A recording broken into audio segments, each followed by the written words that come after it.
Thursday, July 11th, back here on the Damon Brew Show, brought to you by Ike's Sandwiches. Thank you for coming on by. Please consider hitting like and subscribe, and that's a great way to support the channel.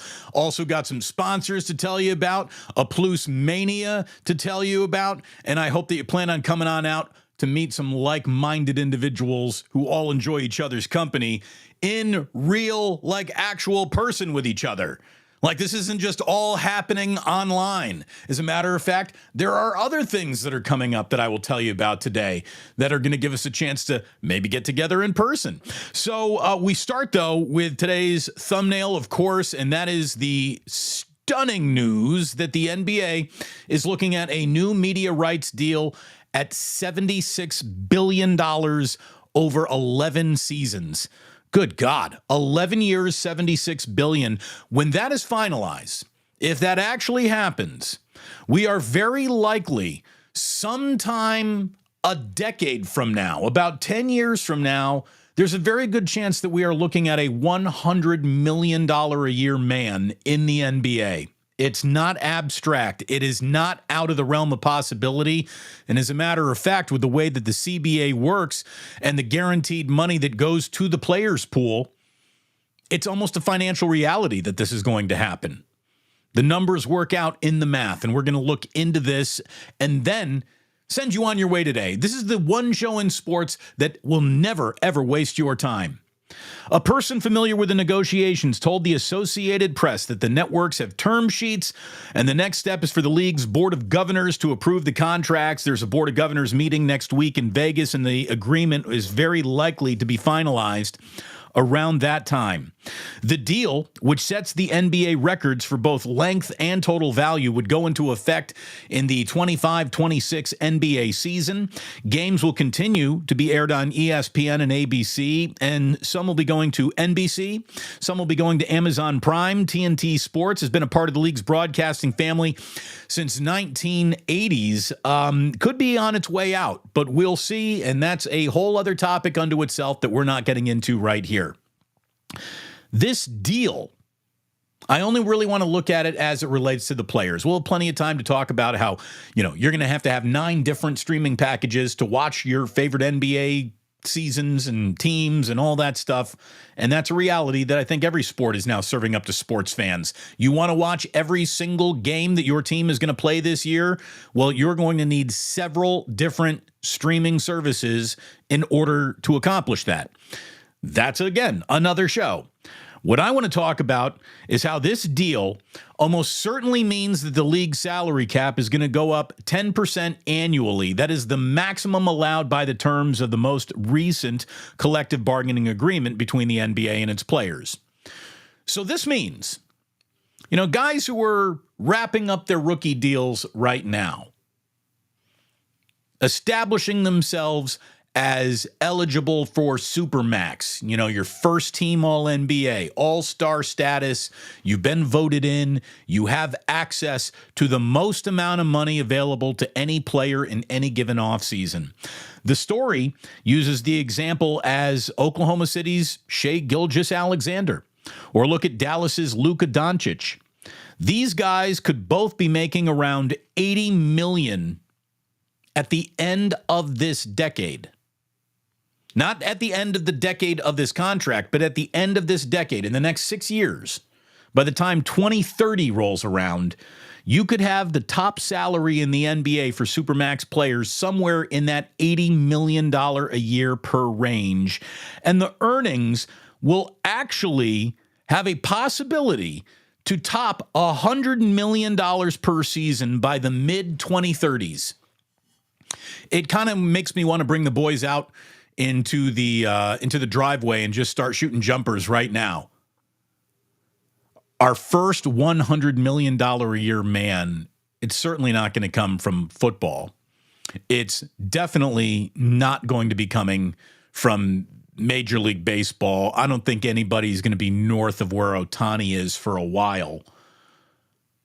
And that leaves us with a financial map in the NBA that's going to make this happen.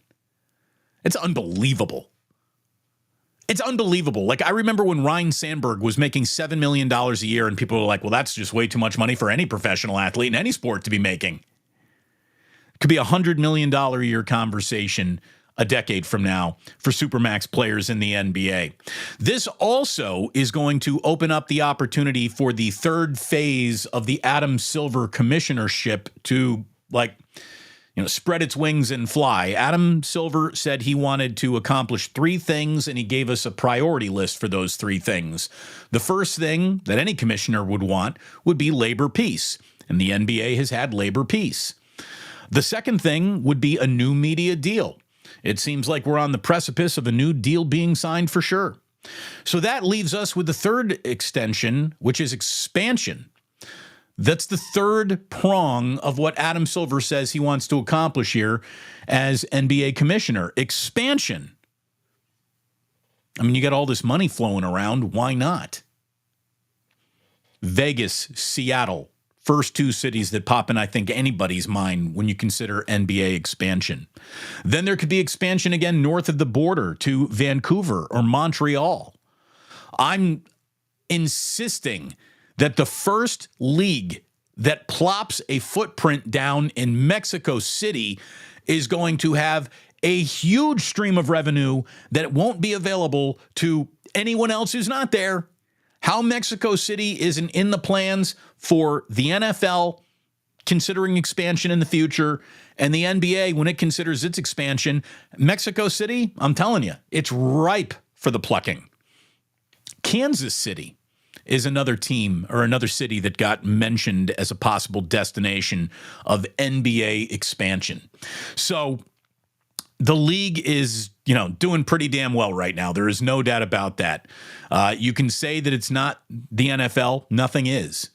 But the NBA, there's no doubt. It's the second most thriving professional sport in America right now. And it doesn't look to have any breaks or, hey, slow your roll down coming from a financial standpoint if this new media deal is indeed going to be done. The basketball that we have right now is a tune-up for Team USA, and we'll get into that in just 1 second. But again, you need to be tuned up for the rest of your day, the rest of your week, and a good lunch will tune you up right. Get yourself to Ike's for a sandwich. As a matter of fact, I'm proud to let you know, and I've told you so much about that Ike's app, there's a chance for you to be ordering in person with maybe me standing right behind you in line, because Ike's Mission Rock by the ballpark, by 24 Willie Mays Plaza, where the Giants play, has its official grand opening next Friday. So I'll tell you what I'm going to do. Next Friday, I'm going to do my show, and then I'm going to go down to Mission Rock to hang out with Ike and maybe some of you, and we'll all get lunch together. Let's hang out at Mission Rock next Friday. So there's a chance for us to get together in person. And I hope you're feeling frisky about it, because I do. I love my man Ike. His sandwiches are muy delicioso, and the options are all over the place. So you got to get to Ike's. I noticed I didn't make the Wall of Fame in the new Ike's Mission Rock location. And then I went over and I looked at that Wall of Fame. And I said, oh, these are like actually famous people. Like not famous enough to get a sandwich at Ike's, famous people. Too famous to have a sandwich at Ike's level of fame. Like real fame. So, okay. I won't bust Ike's chops over that. But I can't wait to see maybe you, definitely Ike, all hanging out Mission Rock next Friday. Sounds like a good day to go get a little lunch together, don't you think? Let's do that next Friday. On July 28th, I am pleased to announce we are getting together at 1 o'clock. That is a Sunday. I had a lot of people request a Sunday Plus Mania 4. Well, Plus Mania 4 is going down at the Dubliner in West Portal on Sunday, July 28th. We're going to start around 1, 2 o'clock in the afternoon. My man Kenny tells me that there's a hot dog cart that opens up right outside the Dubliner on Sundays around 3, 4 o'clock. So we're going to have a little something to snack on. We're going to have plenty of drinks. We're going to have a lot of friends getting together. We're going to share company together. This is a little community that officially enjoys each other's company, and I invite you to come and be a part of it. If you're in San Francisco, if you're from the Bay Area, think about Sunday, July 28th, and heading over to the Dubliner and West Portal to hang out with yours truly and an incredible amount of people who are all hanging out in the chat right now all hanging out together basically 5 days a week when we do this show. So if you can make it, I hope you do. It's going to be a really good time. We're going to get a little kid coverage. See if Jillian can come along, play a little hooky. Oh, it's going to be a real fun time. Sip of the day right there. That was solid. That was fantastic. I was almost a little late starting today's show because I got caught reading a few stories, a couple of articles, and time just got away from me. I had like 15 minutes before the show started. I'm like, oh man, I got to hop in the shower real quick. The coffee cooled down perfectly while I was in the shower to meet this moment. It's like we had it all planned. Amazing. Amazing. So thank you so much to my sponsors. Thanks to all of you for either going to Ike's on your own or heading to the Dubliner on your own or planning to come out to Ike's next Friday or the Dubliner on July 28th to hang out with yours truly and the Palouse crew. I hope to see you there. If you want to support the show, but you don't live in the Bay Area, you don't live around in Ike's, you can't get to the Dubliner, hey, just hit like and subscribe. That helps an awful lot, helps more people find this show in the algorithm. It helps the channel grow. Anytime you watch a video, whether you liked it or not, just go ahead and hit the like, and I'd really appreciate that. That's a great way to help. And of course, memberships are available if you want to become a part of the initiated, supporting with a monthly donation. Over 100 of you do. It's very welcome. Thank you so very much for helping this channel grow. And it is growing. And I can't wait to tell you how getting closer to football season we are. But quick, I got to take you back to Las Vegas because that's where Team USA was having a tune-up against Team Canada just last evening. An 86-72 win over Canada. Not Carl Anthony Towns, but Ant was the leading scorer coming off the bench. He was very good. Joel Embiid really wasn't. He fouled out of the game. Anthony Davis was really good. Anthony Davis played great last night, and he wanted to set the tone for a defensive basketball game, and Team USA met that tone around him. Again, Canada only scored 72 points and was held to 34% from the floor. This is a game that didn't even see Kevin Durant in it. KD did not play. He's got that strained calf muscle and is going to be, I guess, not seen in any of these tune-up games. He is going to Paris. He's not off the team, but we're not going to see Kevin Durant until the curtain goes up for real on the Olympics. Team USA missed its first 6 shots, committed 8 first-quarter turnovers, a little slop. They've only had like 4 practices together. They're in Vegas. They've probably been having some good times. But when they decided to get seriously defensively, that's when the game absolutely tilted in their direction. The biggest offensive highlight was the alley-oop that Steph loved throwing up there for LeBron James. You had Barack Obama in attendance. It was a sold-out T-Mobile Arena in Vegas. I got some friends who were there, said that the atmosphere was just awesome. So I'm getting ready for the Olympics, baby. I'm ready for it. I hope you are too. It's coming quickly, and I can't wait for it to be here. I love the Olympics. It's going to give me a little something to watch. A little something to watch is really all the time I have to watch anything these days. Jillian and I are plowing through as best as we can The Bear. We have officially entered season 3 of The Bear. We're a couple of episodes into that. I wouldn't want to spend a second working in that restaurant, and I really don't like hanging out with that family at all. But it is a good show. Like, I got to give it up to the show. It's good. It tries to turn a kitchen into like this psychological place of war. That's a little bit of an exaggeration, but I think that there's a lot of things that mirror reality in there too. Either way, good show. You all told me about that Christmas episode. You're right. It was a freaking doozy. No spoilers, but God, Jamie Lee Curtis, she still got her acting fastball on her, doesn't she? Wow, she was fantastic. But like 1 or 2 episodes of The Bear, 1 or 2 nights a week is all we got time for with the boys and how tired we are. And that brings me to the other thing that I've been told that I need to see, and I've seen some writing about it because it's about, Debo and Kittle, apparently receiver. on Netflix is a pretty good series. A lot of people are saying that there is some emotional wounds to be opened from 49ers fans who stick around and watch the last episode of that installment because it gets deep into the heartbreak of losing the Super Bowl and how Debo pulled a hammy and how Kittle really hurt his shoulder. And we get some good on-field Mike moments of doubt and anxiety in that big game. And I haven't seen it yet, but I'm going to make an effort to at least check out the last episode to hear about that. Again, Kruger earlier this week was telling me that the offseason hard knocks about the New York Giants has been pretty interesting. I don't have time to watch anything these days. I don't. Maybe I should skip a few shows over here and start watching more TV. No, that seems like a bad idea for channel growth, so we won't bother doing that. 5 days until rookies report in Santa Clara for training camp. And look, the NFL season just can't get here fast enough.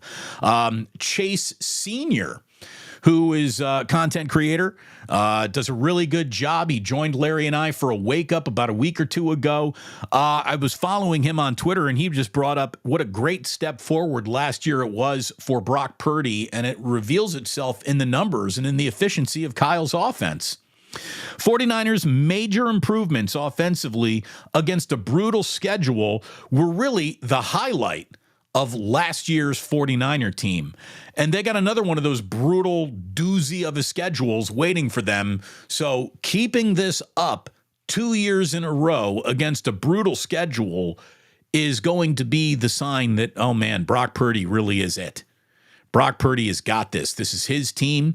This is his league. He's ready to go carve it up now. He is not lucky to be on the 49ers as much as the 49ers are lucky to have found him. And obviously, like any football team, all these pieces have to fit together. All these pieces have to complement each other. All these pieces need to be in place for any of it to work. In Purdy's first year really taking over the reins in 2022, the 49ers were 8th in early down success. They were 7th overall in offensive efficiency, and then 17th in the red zone. Fast forward to last year.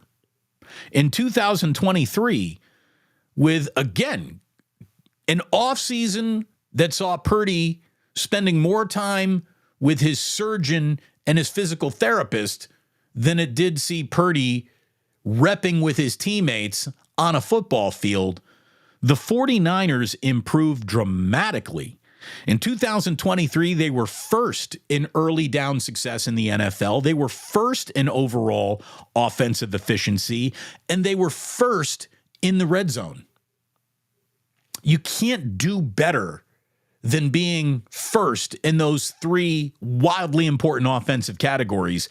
That is Purdy a year over year, and I think we also have to give full credit to this is what an offense looks like after a full offseason and integration of Christian McCaffrey into this offense. Again, Purdy, very special. The offense around him, very special. The key that is Christian McCaffrey unlocking all doors, opening up all chapters and volumes of Kyle Shanahan's playbook was on full display last year. It was a special offensive season for the 49ers. And let's be completely honest, look at the schedule. It needs to be another special offensive season for the 49ers. If they stay healthy, because that's really something that the 49ers had going for them last year. They were incredibly healthy, most of their key players, most of the season, and that helped deliver them to the Super Bowl in Las Vegas as much as anything else. If they want to get to the Super Bowl in New Orleans, you need a degree of health and you need a degree of execution that is somewhere around what they saw last year. And I think they got the makeup to do it. I really do. I believe that they can do this. Maybe the most important thing I have to tell you on today's show is simply this. We are 60 days away from live bullets.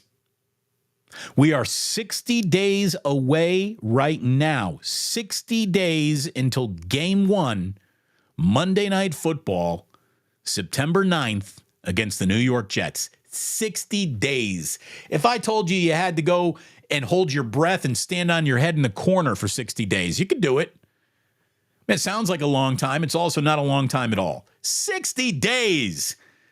And it's dun dun dun dun bum bum dun dun dun dun dun dun. Maximum football. I'm ready. I am absolutely ready. Let's see. Another bit of NFL news, safety Jamal Adams, who 49ers fans got familiar with when he became a part of the Seattle Seahawks, obviously, has signed with the Tennessee Titans. The Seahawks gave up an awful lot to sign Jamal Adams. Not only did they make him the highest paid safety in football history when they re-upped him, but they traded 2 first-round picks to the New York Jets for Jamal Adams. Probably the biggest swing of the entire, John Schneider, Pete Carroll era in terms of who you add in this offseason. He was very good his first season in Seattle. He had 9.5 sacks, and he had not recorded a sack since. 4 years in Seattle, a very talented player found himself snake bit by injuries. As a matter of fact, Jamal Adams missed 33 of a possible 67 regular season games, so almost half, with a really bad quad injury that suffered in week 1 and then followed him into last year where he had to shut it down or he tried to come back at week 3 and then he had to shut it down again. It was bad. And he even said that he went to a dark place and he thought about retirement. Well, the Tennessee Titans have signed Jamal Adams. So there you go. There's your player movement news around the NFL today. Baseball today. Remember Kevin Gausman? The gas man?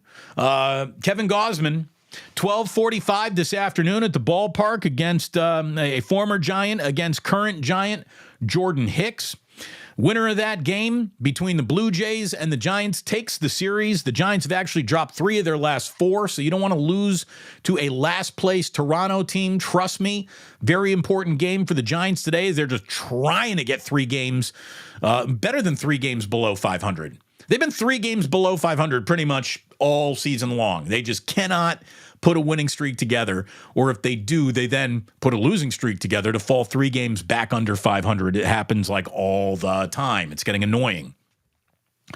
The A's are looking to win a series at Fenway this afternoon after splitting the first 2 with the Boston Red Sox. So, yeah, we got that coming up. But the real thing that I wanted to say, and really the only thing I wanted to say about the A's today,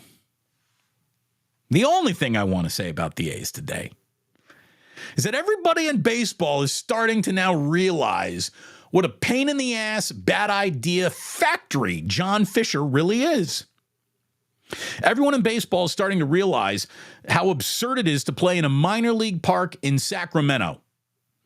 And we're doing this only because John Fisher lives in an eternal cycle of not being able to deliver on any ideas or promises.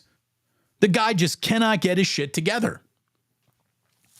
I think it was John Shea in the San Francisco Chronicles got an article where baseball schedulers are saying, wait a minute, this is really complicated with a minor league ballpark, accommodating a minor league team as well. Now put a major league team in there, scheduling, accommodations, field turf, all now problems that Major League Baseball is dealing with because a silver spoon billionaire can't solve any problems on his own. Major League Baseball should have said, John Fisher, you know what? Your personal battle with the city of Oakland needs to take a back seat to actual Major League Baseball being easy to put on the field. And it's a lot easier if you pay more money to stay in Oakland, and we'll just keep on doing it right here until you up and leave for Vegas, which, by the way, seems less and less likely to happen each and every day. It's almost like baseball's coming to the realization that trying to put a major league team into a minor league ballpark, and I don't want to call Sacramento a minor league city. Sacramento's fine. But everyone's starting to realize, like, this is a bad idea that is being generated from a guy who's a bad idea factory, who is a factory that builds plans that never materialize. Can't get it done would be the only way to describe John Fisher's accomplishments in any avenue of his life. Not being able to get it done. X never marking the spot is John Fisher. And baseball's starting to realize that this guy is a massive asshole. And these plans are ridiculous. You know, say whatever you want about the Coliseum. It has been they're playing games in its serviceable major league yard for half a century. Right? Is it good? Is it pretty? Is it fantastic? No, no, and no. But it's major league. And no minor league ballpark can ever be major league. Even if it's nicer. It's just more of a pain in the ass.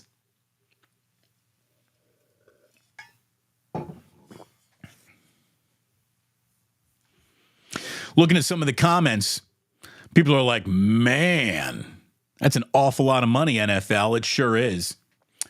Bacon, eggs, breakfast, croissant says, Damon, NFL receivers amazing. And good morning. Good morning to you. I've heard good things. I need more hours in my day.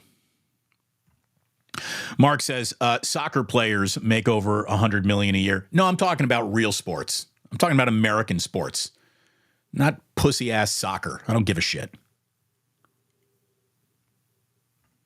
$100 million man in the NFL for sure. I don't know, Joe Schmo. I mean, owners really love to control player salaries. I mean, it'll be a quarterback, maybe, but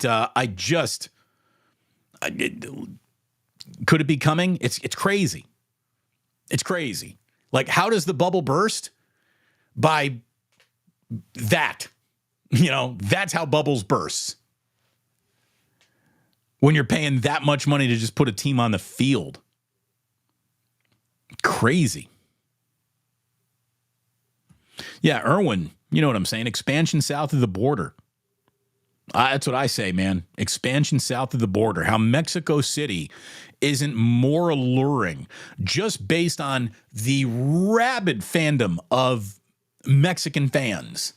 I would do it. I would do it. You know, we've seen the NFL, we've seen the NBA try in Canada, and it's worked in Toronto for sure. It for sure didn't in Vancouver. They're thinking about going back. No team for Seattle. Iceman. 0072. No, Seattle absolutely deserves a team and should have a team. They should have never had their team stripped from them. Damon, would the fans of a Mexico City expansion team be able to travel with their teams? Sure. I'm guessing that they have. Yeah, I mean, first of all, you don't hear a lot of like NBA, I travel with the team. It's not like you're on fish tour. So there's, I mean, you can't worry about that. There'll be fans everywhere. There'll be fans everywhere. So I don't even think that that's a part of the consideration. Sure, if you got money, you can do anything you want in this world.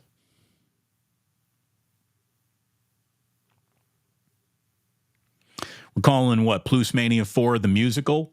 The Plusical. Thank you, Yossarian.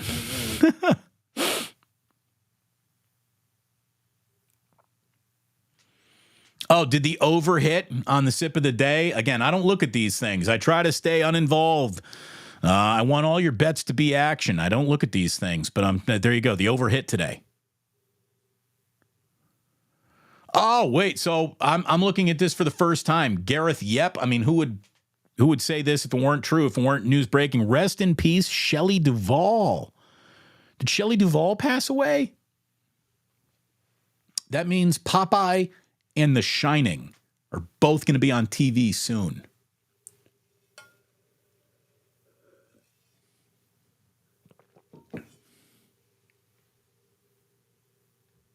Konnichiwa, Joji. Konnichiwa.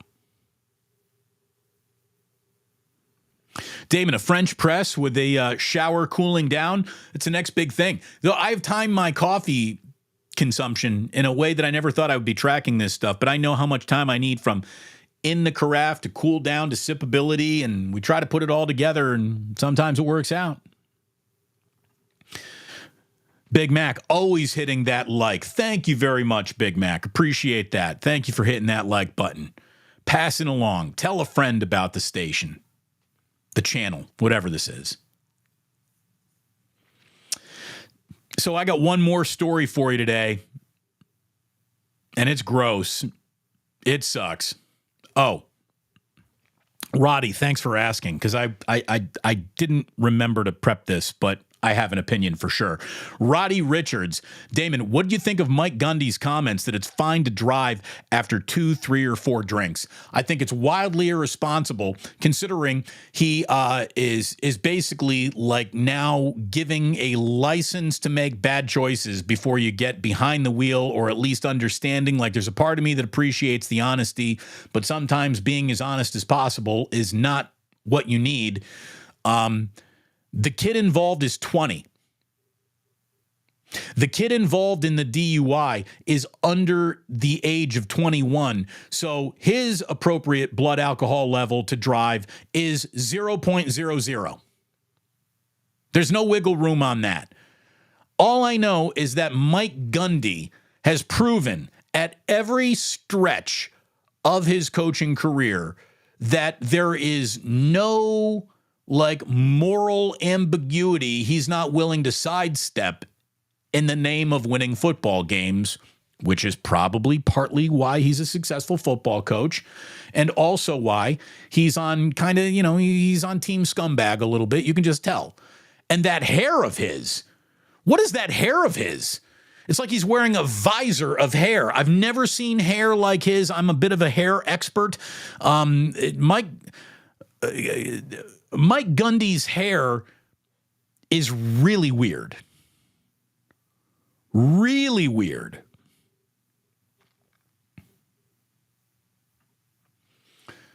Chef A, the bear, talking about a typical kitchen. Here's the thing, Chef A. You have never worked in a kitchen where you got 2 guys screaming at each other like that. No way. No way. That doesn't happen.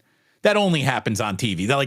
I know that people get upset, and there's a lot of terse words and moments and tension and everything that you do that's a creative endeavor. But to have 2 guys screaming like that, there's no way that would be fucking allowed in any modern kitchen. Not ever. That's insane. You can't talk to people like that at work.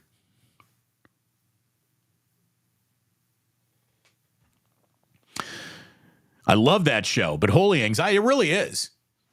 You know who the character that I most identify with on The Bear is the brother who took his own life. Because if that were my family, I'd probably kill myself too. These people are the most annoying just group of pretending to be self-important jackasses I think I've ever met. They're driving me nuts. Here you go. I appreciate this. Damon, don't worry about receiver. Spend time with your family instead. Believe me, I do. I do. Big Mac saying, hey, man, that offseason Hard Knocks has been amazing. Very nice change of pace from the usual Hard Knocks. I do want to check it out.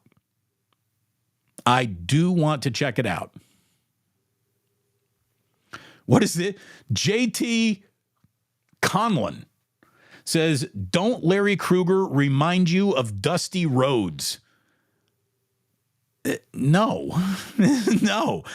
No, Larry does not remind me of Dusty Rhodes. I'm trying to think about it. Is there? No, I don't know. I don't. He does not remind me of Dusty Rhodes. Oh, now we're Damon. Damon more of a Jake the Snake Roberts. I like Jake the Snake. I would like a little more flair. I'd like to be Roddy Piper. I mean, to me, that's one of the great wrestling career heels, talk show hosts of all time, right? I love Piper's Pit. If I were a wrestler, I'd need my own set, my own show to just talk shit on. I'd love that. True Blue Forever, 60 days. Maximum football.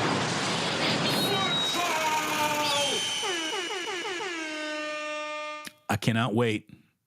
I cannot wait. Lots going on here in the chat today. Again, it's so good to have you here. I thank you all for being here, and I'm going to leave you with one last thing, and it's gross. And our worst fears have been confirmed.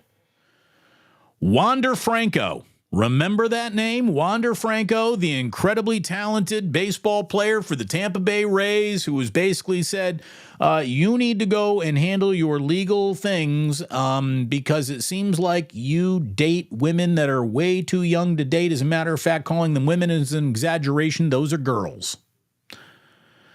Wander Franco, who's been under investigation since July of 2023 when a complaint was filed against him for allegedly having a sexual relationship with a 14-year-old girl, well, he's being charged with human trafficking as well.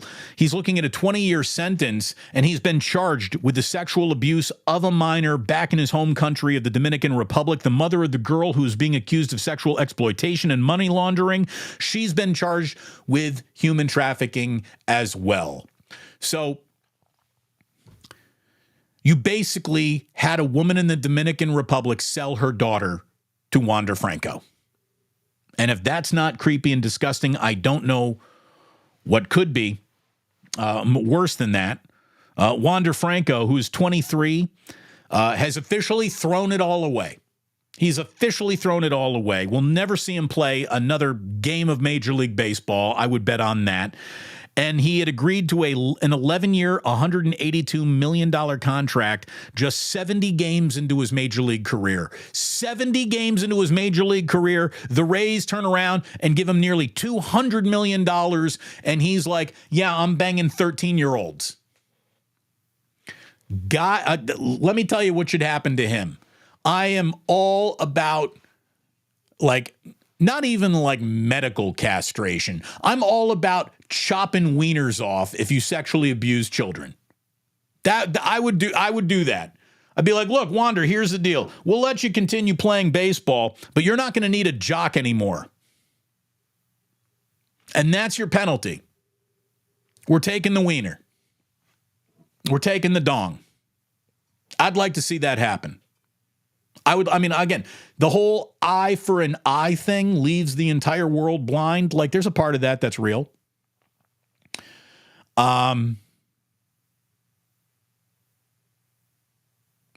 It's disgusting. It's absolutely disgusting.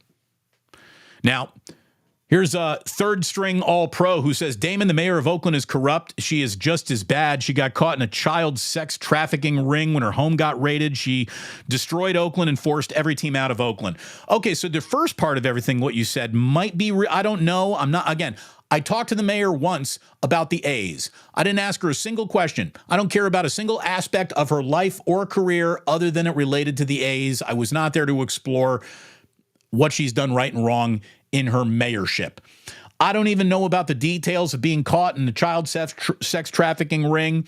If all of that is true, what's the equivalent of her vagina should be spackled shut, okay? Like, if that's true, fuck her, and I hope she dies cold and alone if she is involved in a child sex trafficking ring. To say that she destroyed Oakland and forced every team out of Oakland is beyond ignorant, because the Raiders left before we ever heard of her name. The Warriors left before she became mayor. The A's were on their way out of town before she got to City Hall. So you want to blame the mayor for being a total scumbag in the child sex trafficking ring? You know more about it than I do, and fine. To say that she is responsible for all the teams leaving Oakland is just, again, a level of not true that is preposterous. I don't know what she is guilty of, but I know she's not guilty of the Raiders leaving, the A's leaving, or the Warriors moving. Come on. You're allowed your own opinion. You're not allowed your own facts.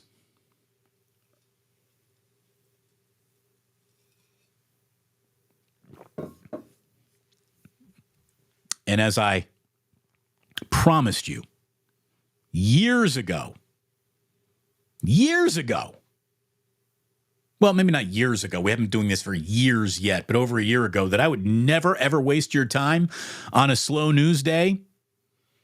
I'm not here to waste your time on a slow news day. I want to say thank you so much for watching. Thank you so much for being a part of today's show. I see a lot of people still chatting away. Let me remind all of you, you want to get together? We are going to have 2 opportunities to do that. Next Friday, Ike's Mission Rocks grand opening. As soon as I wrap up next Friday's show, I'll be heading down there to get a sandwich and maybe hang out with you. And then, of course, Plus Mania 4, the musical, July 28th, and we're going to try to get everyone there. We're going to try to get Larry Krueger out there. We're going to try to get our boy Cyrus out there. We're going to try to get Guy Haberman out there. We're going to try to put all of the disposed of former broadcasters by the radio who are now kicking radio's ass over on YouTube. We're trying to get together and have a good time. Thank you very, very, very much for considering being a part of that. Thank you for hitting like. Thank you for hitting subscribe. Thank you for helping this channel grow. And the only thing that I have to tell you, right now is sports don't build character. They reveal it. And like that, he's